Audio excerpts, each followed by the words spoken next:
Queridos irmãos e irmãs, vamos celebrar a liturgia diária da sexta-feira da sexta semana do tempo comum. E a liturgia nos leva à reflexão da figura do presbítero. E, na realidade, Jesus, quando fundou a sua igreja, quando celebrou aquela missa na quinta-feira santa, a primeira Eucaristia, quando na cruz ele deu testemunho de dar a vida pelo seu povo, ele queria que os presbíteros fossem exemplo para todos os cristãos.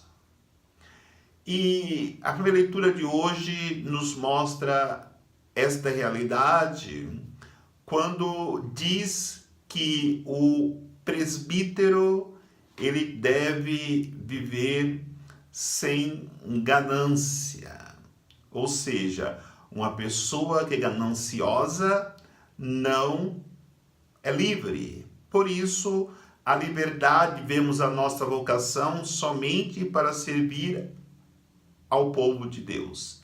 Vai dizer que o presbítero é o pastor do rebanho e que ele deve conduzir esse rebanho sem coação nenhuma, ou seja, que o presbítero ele conduza com amor, que ele tenha autoridade com amor, que ele sirva com amor o seu rebanho.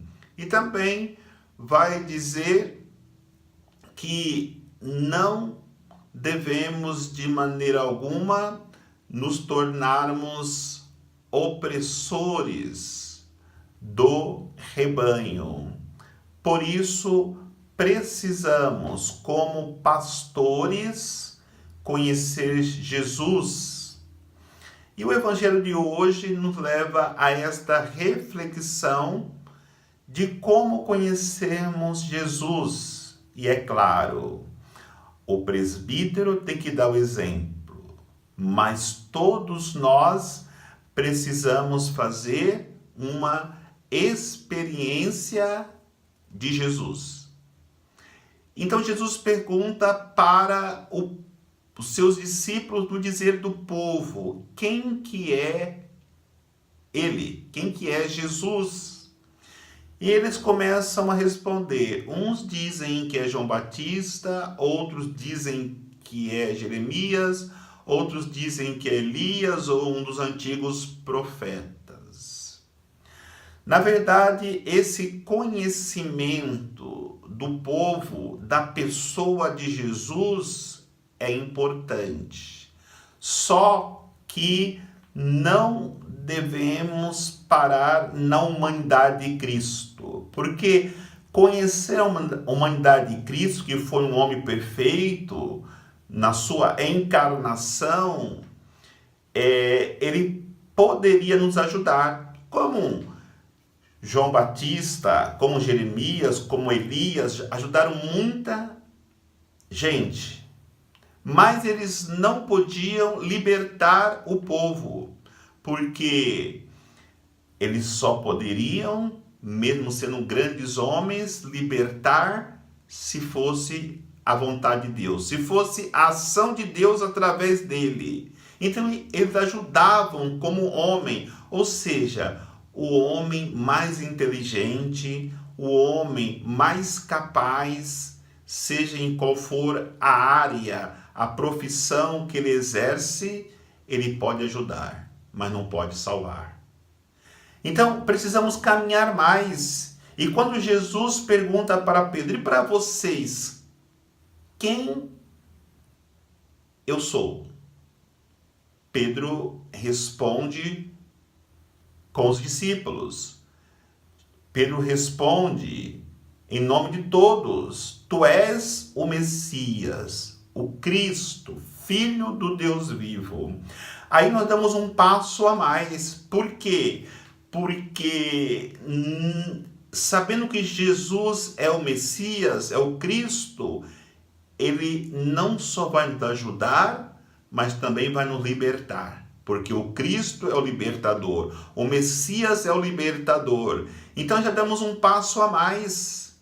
muito mais do que sermos ajudados com coisas materiais, com a cura de uma doença, o arrumar um emprego, nós somos libertados do pecado, libertados da opressão, libertados de tudo aquilo que nos causa pesar na nossa caminhada para o céu.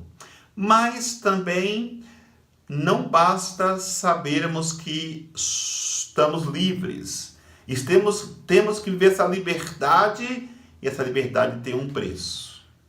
Foi exatamente isso que Jesus fez os seus discípulos entenderem.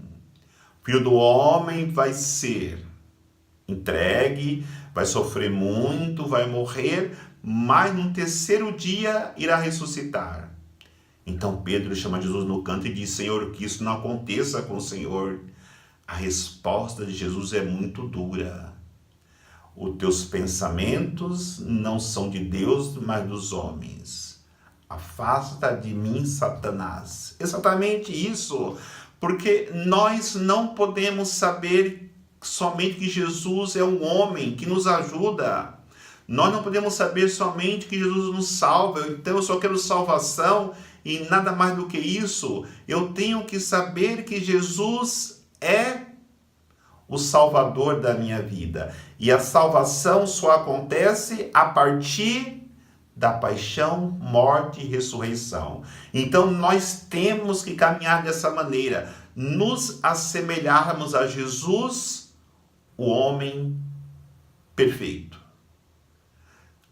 Nos assemelharmos a Jesus na santidade, para sermos libertador das pessoas e assemelharmos a Jesus na sua cruz, na sua paixão, na sua morte, vivendo a experiência e a esperança de ressurreição. Só assim nós poderemos viver o nosso cristianismo na plenitude, que é o que Deus quer para nós. Que o Senhor nos abençoe, em nome do Pai, do Filho e do Espírito Santo. Amém.